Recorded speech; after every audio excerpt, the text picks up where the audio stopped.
Central news ഡെസ്കിൽ നിന്ന് B Dileep Kumar ചേരുന്നു. ദിലീപ്. എസ്കെൻ, ഇപ്പോൾ ആ നിർണായകമായ ചർച്ചകൾ ആരംഭിച്ചു കഴിഞ്ഞിരിക്കുകയാണ്. ഡൽഹിയിൽ കേന്ദ്ര പ്രതിരോധ മന്ത്രി രാജ്നാഥ് സിംഗും 3 സേനാ മേധാവികളും സംയുക്ത സേനാ മേധാവിയും ഈ ചർച്ചയിൽ പങ്കെടുക്കുന്നുണ്ട്. അതിർത്തിയിലെ സ്ഥിതിഗതികൾ സസൂക്ഷ്മം ഈ യോഗം വിലയിരുത്തും. ഇന്നലെ രാത്രി മുഴുവൻ പ്രധാനമന്ത്രി നരേന്ദ്രമോദി നേരിട്ട് തന്നെ ഈ ഓപ്പറേഷൻസ് വിലയിരുത്തിയിരുന്നു. അതുമായി ബന്ധപ്പെട്ട ദൃശ്യങ്ങളൊക്കെ കണ്ടിരുന്നു. അതിനുശേഷമാണ് ഇപ്പോൾ പ്രതിരോധ മന്ത്രി രാജ്നാഥ് സിംഗിൻ്റെ നേതൃത്വത്തിൽ ഈ ചർച്ച നടക്കുന്നത്.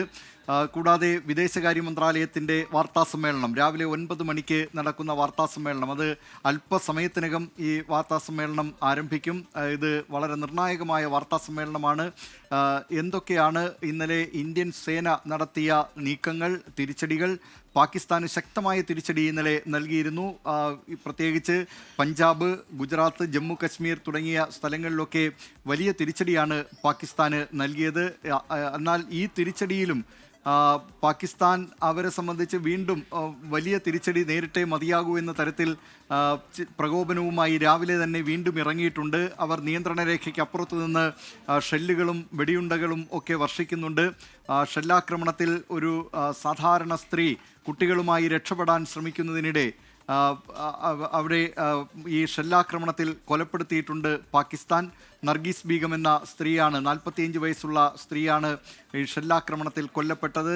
ഷെൽ അവർ സഞ്ചരിച്ചിരുന്ന കാറിന് സമീപം വന്ന് പൊട്ടി അതിൻ്റെ ചീള് കഴുത്തിൽ കുത്തിക്കയറിയാണ് ഈ നർഗീസ് ബീഗം കൊല്ലപ്പെട്ടത്. ഒപ്പമുണ്ടായിരുന്ന മറ്റൊരു സ്ത്രീയെ ഗുരുതര പരിക്കുകളോടെ ആശുപത്രിയിൽ പ്രവേശിപ്പിച്ചിട്ടുമുണ്ട്. പാകിസ്ഥാൻ ഇന്ന് രാവിലെ നടത്തിയ ചില ഡ്രോൺ ആക്രമണങ്ങൾ, പുലർച്ചെ 4:30-നും 5:30-നും ഇടയിൽ ചില ഡ്രോൺ ആക്രമണങ്ങൾക്ക് അവർ നീക്കം നടത്തി.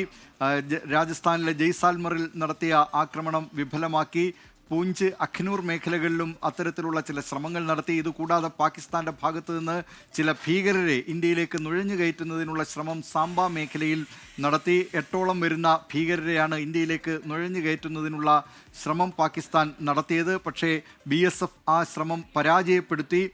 പാകിസ്ഥാൻ റേഞ്ചേഴ്സിൻ്റെ, അവരുടെ അതിർത്തി രക്ഷാ സേനയായ റേഞ്ചേഴ്സിൻ്റെ സഹായത്തോടു കൂടിയാണ് ഈ ഭീകരർ ഇന്ത്യയിലേക്ക് നിയന്ത്രണ രേഖ മറികടന്ന് നുഴഞ്ഞു കടക്കാൻ ശ്രമിച്ചത്.